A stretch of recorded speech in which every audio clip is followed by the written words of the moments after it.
Какие вещи вы считаете кринжовыми, но при этом думаете, что другие люди так не считают? Когда люди мне поют, я понятия не имею, что делать, и все время ловлю дикий кринж. При этом я знаю, что некоторым людям нравится, когда им поют.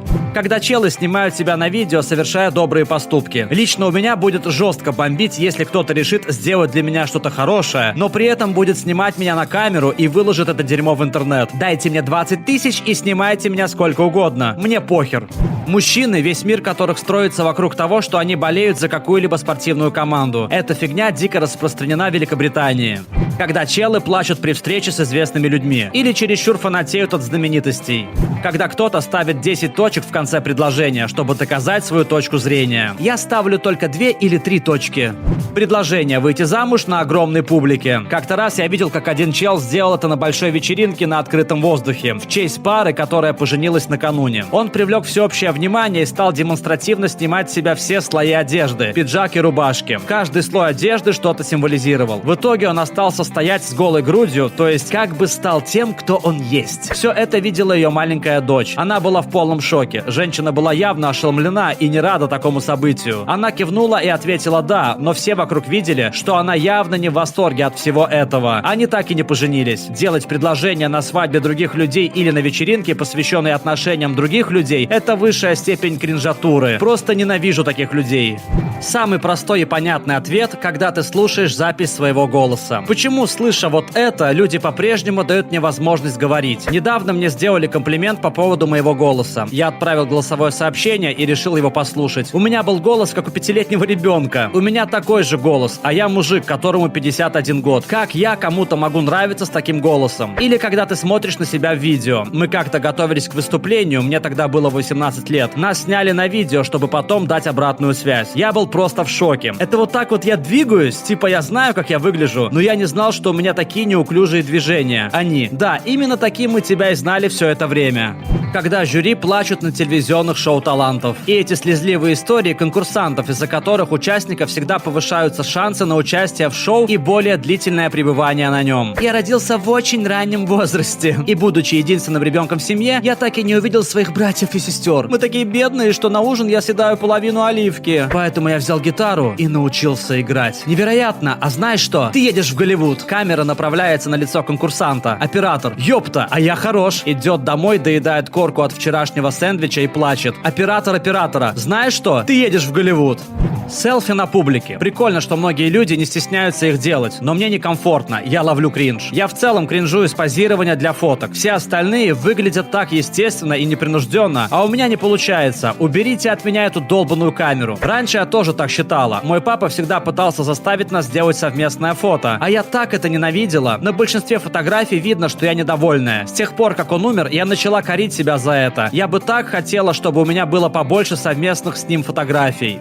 Когда чуваки организуют сбор средств на свой отпуск. У меня был коллега, который организовал сбор средств, потому что у них с женой родился уже 4-й ребенок. Надеюсь, он собирал на вазоктомию. Анкеты, биографии для сайтов и предложений для знакомств. Меня никак не покидает это странное чувство, будто я рекламирую себя незнакомым людям. Я чувствую то же самое в отношении резюме. Я не являюсь увлеченным мыслителем, планировщиком. Я просто хочу, чтобы мне платили. Я всегда стесняюсь хвастать своими заслугами на собеседованиях, так как думаю, что мне скажут: да кем эта сучка себя возомнила? Лол. Я заставил себя признать то, что собеседование — это единственное время и место, где хвастаться нормально.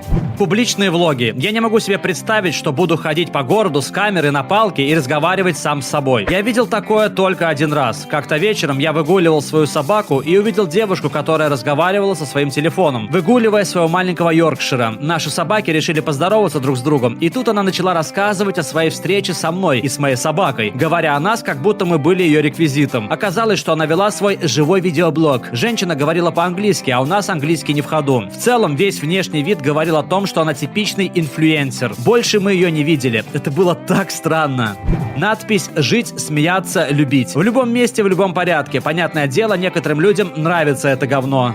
Когда люди преувеличивают о том, насколько они странные, необычные и уникальные. Я экстравертированный интроверт со множеством увлечений. В какие-то дни я выхожу на улицу, в какие-то остаюсь дома. Я ведь один такой? Лол, да. Как-то раз мельком болтала с подражательницей Зои де Шанель, которая работает в нашей компании. Я спросила, откуда она родом. Я из города, где 3 козы спят под дубом, а мы придем пряжу на свитера. До сих пор ни хера не могу понять, откуда она. Интернет-тренды. И с каждым днем их ведь становится все больше. Вставьте сюда слово «челлендж». Это не челлендж, это долбоебизм. Я в своей жизни видел только один челлендж, который, как по мне, был довольно неплох. Его идея заключалась в том, чтобы собрать как можно больше всего мусора на природе. Челы показывали видео с места событий до и после и взвешивали, сколько мусора они собрали. Немного грустная ситуация, но это челлендж, который принес хоть какую-то пользу, пусть и кратковременную.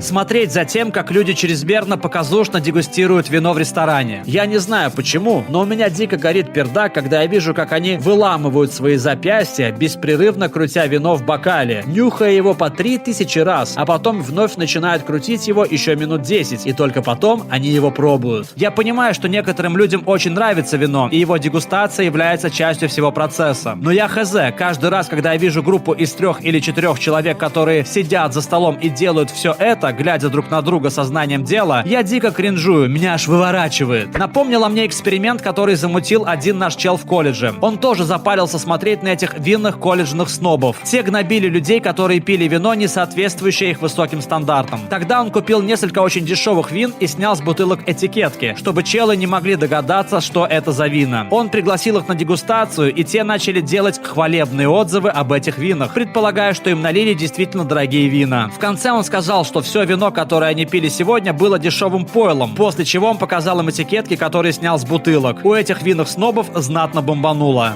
Америка ищет таланты. Все, что они делают, это охуенно восхваляют одних певцов и хуесосят других. А еще у всех участников всегда один и тот же чертов жанр музыки. Один и тот же бит, разные унылые слова.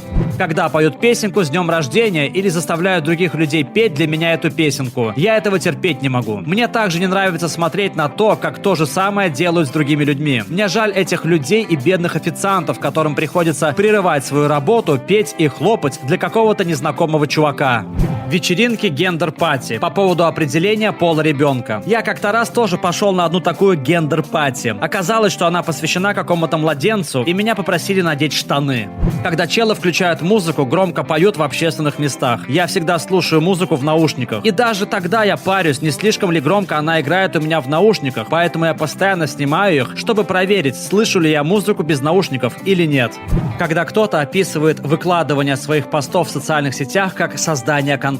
Да, сегодня утром, пока я сидел на толчке, я тоже создавал контент. Когда в жизни или в кино люди аплодируют при посадке самолета. А люди что, аплодируют, когда приземляется самолет? Манчестер, Нью-Гэмпшир, США. Люди аплодировали во время каждого рейса, на котором я когда-либо приземлялся в Манчестере. Это по меньшей мере 30 рейсов. Я ловлю жесткий кринж со всех этих фейковых, сильно отфильтрованных фотографий в инсте. Я кринжую, когда ютуберы в начале каждого видео просят вас поставить лайк и подписаться. И говорят о том, что лишь небольшой процент из вас реально подписаны на канал. Я кринжую почти со всей музыки, которую слушают мои друзья. Впрочем, они также кринжуют с того, что слушаю я, так что все в порядке. Когда кто-то называет кого-либо папочкой в сексуальном контексте. Расслабься, папочка. Когда девушки делают настолько сильный макияж, что в итоге цвет лица даже отдаленно не соответствует цвету шеи или остального тела. Когда чел болтает по телефону в присутствии других людей. К примеру, когда он находится в группе людей или в машине. Я считаю, что это довольно грубо по отношению к другим людям. Но, похоже, мало кто еще так думает. Когда люди открывают подарки в присутствии других. На дне рождения, детском празднике и так далее. Это очень неловко. Когда маленьких девочек одевают как взрослых. Типа делают им полноценный макияж, надевают красное мини-платье, модные туфли и так далее. Я видела, как дети в интернете одеваются подобным образом, и я считаю это неприемлемым. Этому ребенку лет 5. В 5 лет он должен смотреть телевизор и есть мороженое Орео. Одевать их таким образом — выбор их родителей, а не их самих. И каждый раз я слышу от них типа: «Я не хочу, чтобы чтобы мой ребенок был ребенком. Алло, ни один пятилетний ребенок не захочет сам носить обтягивающие платья. Как же меня раздражают родители, которые так делают. Хз, но вроде как эта фигня не то чтобы кринжовая, а скорее уже криповая. А еще есть родители, которые отправляют своих детей участвовать в детских конкурсах красоты. Вот это вообще пиздец имхо. А еще меня бесят родители, которые пытаются сделать своих детей знаменитыми в Инстаграм, ТикТок. Ну и вся концепция инфлюенсеров та еще кринжа.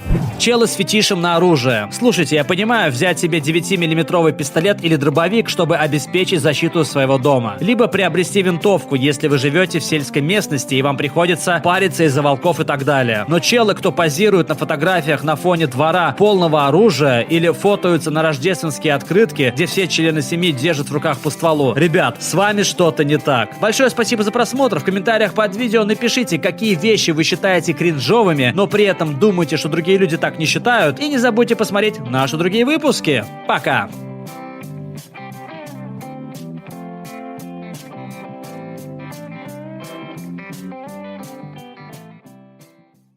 All right, everyone's presentations are done. Nick, the manager, said as he tried to move the discussion forward. Excuse me, I haven't. I recently found out something. Nick interrupted me and began to speak. There's apparently someone in this department who didn't graduate high school and is just a part-timer. Meetings should be for employees only. Absolutely right. His lackey, Mike, of course, agreed with Nick. I'm leaving. After leaving the meeting room, I started to shut down my computer. I noticed that an email had arrived, not in my personal inbox, but in the company's shared email. Thinking, there's no point in speaking up, no one will listen, I went home quietly. The next day, I heard a commotion from Nick's desk. He was staring at his computer screen, his face pale. Nick? Is something wrong? Mike looked at the screen with him.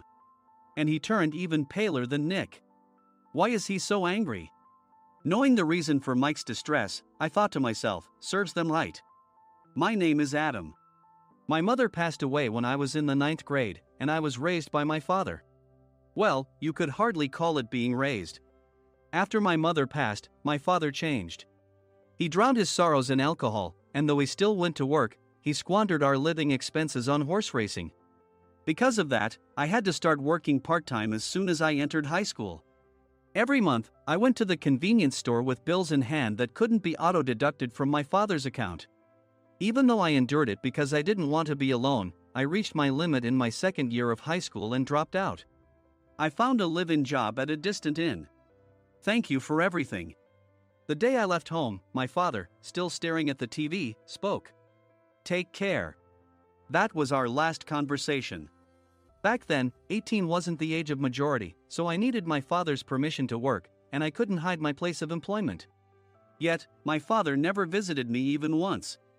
I kept working just to survive, and before I knew it, I was 42. Years of hard work paid off, and I was transferred to the headquarters. I was thrilled to be recognized by the company, as I thought I'd be working in the field until retirement due to my lack of formal education. Listen up. Our work can change the future of our employees. Don't drag us down. On my first day after the transfer, Nick, dressed in an expensive suit, spoke sternly. There was a reason for this. Our inn was located in a prominent tourist destination, known so well that everyone in the state could sing its commercial jingle. At its peak, we had 5 locations within the state. But that was long ago. Due to financial difficulties and aging facilities, only the place where I had worked for many years and the original establishment remained. I was prepared to lose my job anytime, but now there was a glimmer of hope. With the rise of social media, the tourist area where the inn was located started gaining attention again. Depending on how hard the sales department, where I was transferred, worked, we could either thrive or be forced to give up this prime location to the new hotel chains continuously popping up. For Nick, who had switched careers from another industry to strengthen our sales, this was a battle he couldn't afford to lose. I understood why he had to be strict. I will do my best. Nick sneered at my enthusiastic declaration. Did you not hear what I said? I'm sorry. I thought I was listening carefully. Out of habit from years of customer service, I apologized reflexively, though I had no idea what had offended him. Someone was watching me with a smirk. In this department, there are those who are expected to excel and those who have been shoved here because they have nowhere else to go. You are the latter. It was Mike, the section chief. He's 7 years younger, at 35. But he was called to headquarters much earlier than I was and had been moving around within the headquarters ever since. I'm not jealous, but I can't accept that he's my boss. Graduating from a prestigious university, he has an unusually high pride and caused many problems as a newbie, making things very difficult for me when I was the front desk leader. When I found out Mike was transferred to the sales department a month before me, I was disheartened. Mike is right. With just a middle school diploma, there's not much you can do. Don't even think about achieving results. As if I didn't exist, Nick remarked, "I'm thirsty." Mike eagerly ran to the coffee maker. It seems Mike is Nick's lackey. I regretted being happy about my transfer to headquarters, wishing I had stayed on site forever. Send a direct mail to every company on this list by the end of the day. Nick only assigned me tasks that even a new graduate could handle. What? There are over 1,000 companies. You want me to send to all of them by today? Yes, if you and your fellow misfits split the work, even those with nowhere else to go should finish by today. I glanced at the employees typing away expressionlessly. They were worn out from customer service, only thinking about leaving on time, or were women reassigned after having children, with zero motivation for work. Even Sam, a new graduate from the same university as Mike, who was supposed to be among the expected achievers, had no enthusiasm for the job, having joined the company wanting to do customer service. "I don't care what they say, I plan to quit anytime," he said. Only Nick and Mike were highly motivated, making all the decisions between the two of them. I originally only wanted to work at the inn to survive and had no particular attachment to this job. I swallowed my words, thinking I had no right to reprimand them. About a month after the transfer, Nick told us with a frustrated look, "To commemorate the 50th anniversary, we've decided to create a plan exclusive for one group per day." Originally, Mike and I were supposed to come up with it, but our president, Mr. Thompson, insists on hearing everyone's opinions. "So, you all get a chance." As Nick explained, Mike began handing out prints. "Make sure not to embarrass Nick. If your ideas are half-baked, you'll have to redo them." It seemed that they had printed his handwritten notes by Mr. Thompson, which included several questions and a section for free responses. It made sense why Nick had to seek our input, given that all responses had to be submitted to Mr. Thompson. We were given a week to think about it, and a meeting was scheduled to compile our ideas. My plan is to let guests enjoy both the old and modern America. Nick began the presentations. Guests would watch a master confectioner at a nearby traditional sweet shop make sweets in front of them. The welcome drink would be premium tea in a bottle. Nick's plan was certainly attractive. After his presentation, Nick called on us to present in the order we were seated. Just as I stood up for my turn. "All right, everyone's presentations are done." "Excuse me, I haven't. I recently found out something." Nick interrupted me. "There's someone in this department who didn't graduate high school and is just a part-timer." He was likely talking about me. I joined the company as a part-timer and was made a full-time employee when I turned 20. That was 20 years ago, so Nick and Mike probably had no chance to know until recently. Meetings should be for employees only. Absolutely right. After that, Nick kept creating opportunities to solicit everyone's opinions, purposefully excluding me from speaking. The meeting unexpectedly heated up and went past the scheduled end time. A few people asked to leave, and the discussion continued with the remaining few. "Still here?" Normally, you'd leave in that situation. Though I had no attachment to the job initially, hearing kind words from customers made me want to make them happier. For someone like me, with nowhere to go, the inn was my home and customer service was my life. I felt pathetic about my current self. "I'm leaving." I left the conference room and started shutting down my computer. I noticed an email had arrived, not in my personal inbox, but in the company's shared email. Thinking no one would listen to what I had to say anyway, I quietly went home. The next day, while preparing the DM as instructed, I heard a commotion from Nick's desk. In his haste to stand up, he hit his knee on the desk. He stared at his computer screen, his face pale. "Nick? What's wrong?" "Mike, thinking he should be the first to rush over, approached Nick while still wearing his coat. He peered at the screen with Nick. And he turned even paler than Nick. Why is he so angry? Who is responsible for this company? Nick, more irritated than ever, asked, and Mike answered without checking. Probably Sam.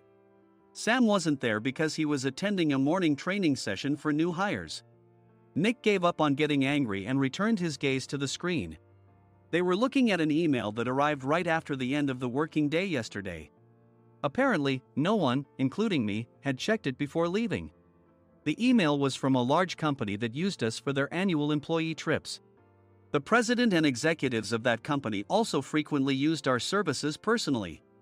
President of the company, Mr. Mason himself, had declared that neither he nor his company would ever use our services again. Well, some companies cancel their employee trips or stop using our services due to financial struggles. Let's just move on. Mike kept wiping the sweat from his forehead with a handkerchief. Knowing why Mike was so agitated, I quietly watched their interaction. Do you know how much revenue we get from that company? We can find other guests to fill the rooms, but we'll lose the banquet costs, gift shop revenue, rental car fees, and more. Moreover, the gifts were supposed to be prepared by the traditional confectionery shop involved in Nick's proposed plan. If it's known that we incurred such a huge loss at this critical time, Nick's position in the company would be jeopardized. Nick took a deep breath, seemingly trying to calm himself. All right, Mike. Go to New York right now and apologize to Mr. Mason. What? You're coming with me, right? I have urgent work to do. I trust you, which is why I'm entrusting this to you. Please. Mike, believing Nick's sincerity, agreed with a determined look on his face, saying, yes. That's Nick for you. Even if Mike went to apologize, Nick would shift all the blame onto him if the client didn't change their mind. Well, it was Mike's fault to begin with, so it served him right. About 3 hours later, Sam answered a call from somewhere and repeatedly apologized, saying, I'm very sorry. Everyone watched to see what was happening. After ending the call, he informed Nick with a weary tone.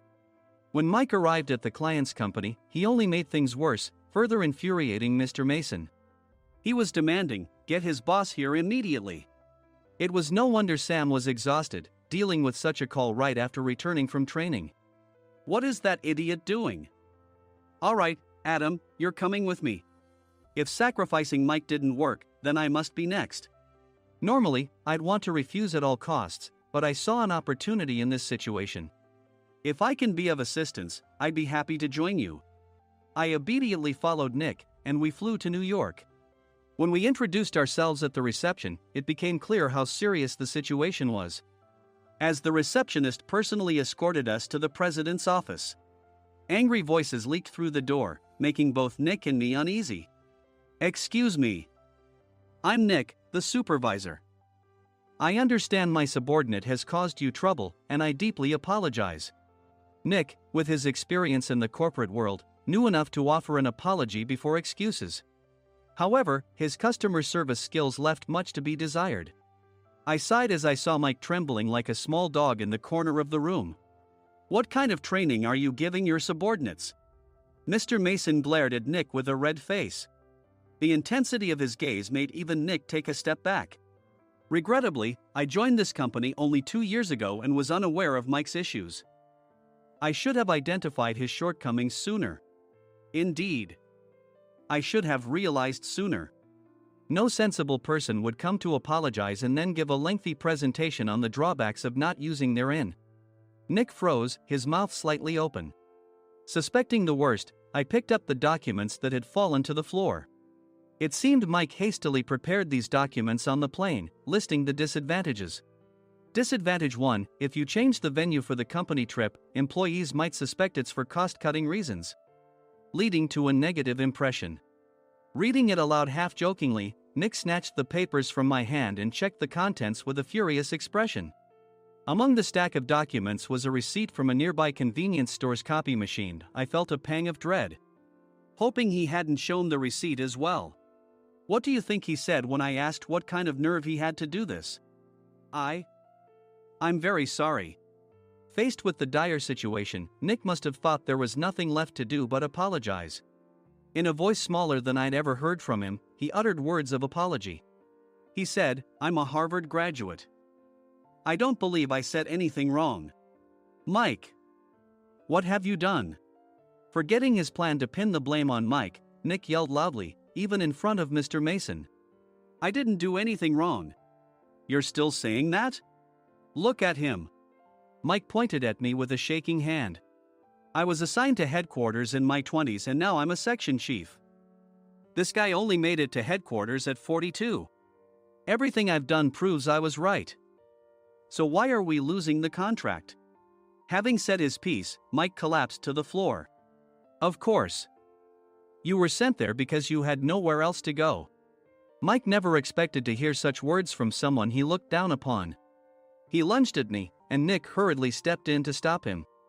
"Mr. Thompson told me Mike is a quick thinker, and to take good care of him."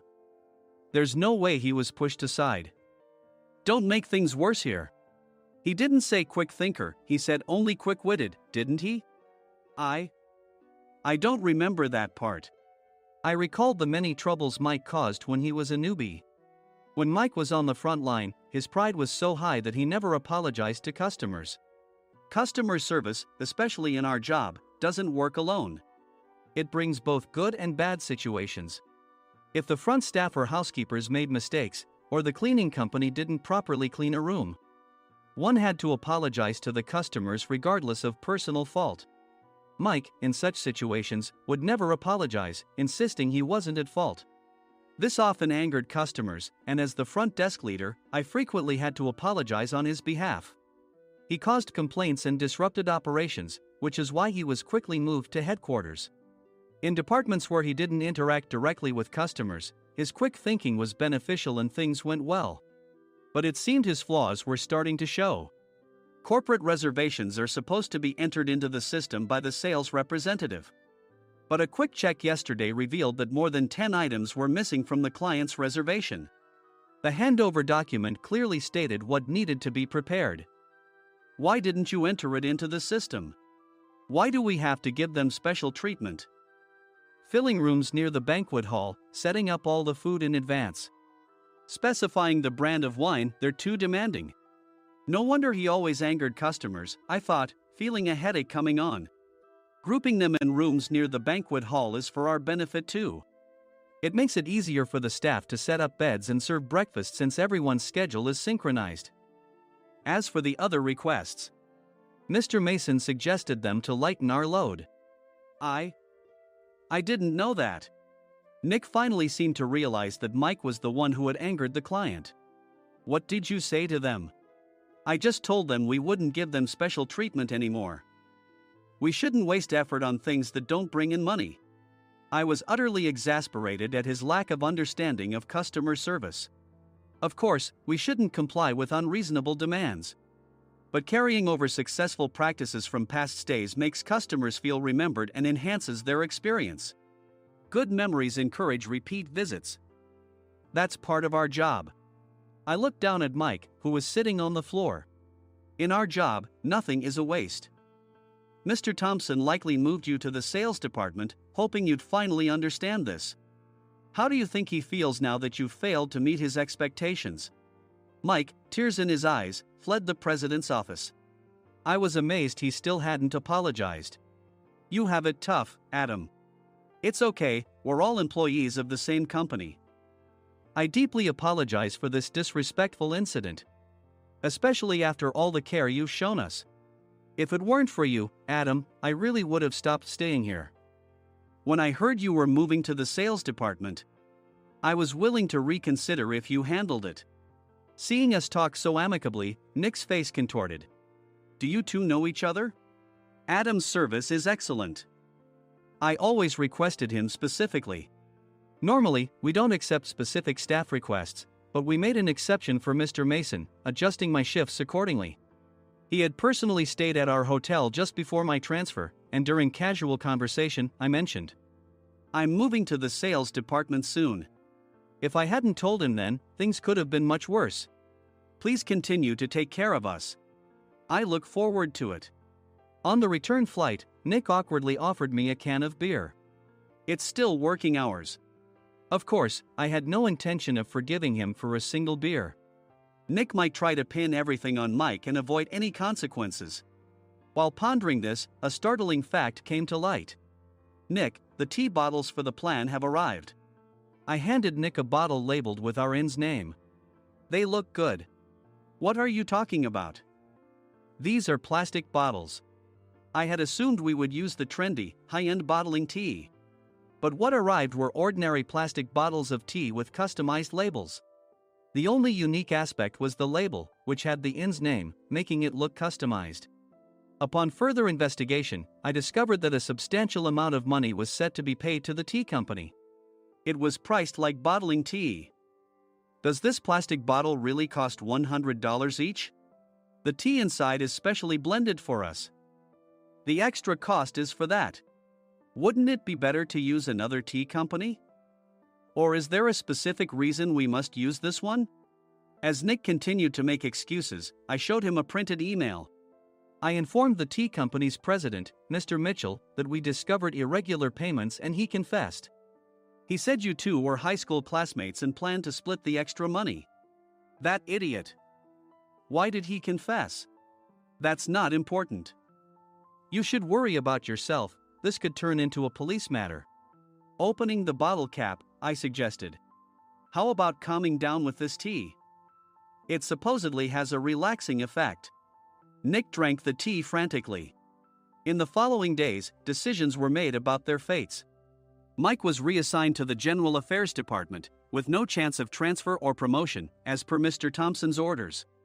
As for Nick, since the payment to the tea company hadn't yet been made, he narrowly avoided legal trouble. Instead, he was encouraged to leave the company, and to avoid further complications, Nick submitted his resignation. Rumor has it that connections between HR departments have made it difficult for him to find new employment. Even though it was good to have those two gone, something unexpected happened in the sales department.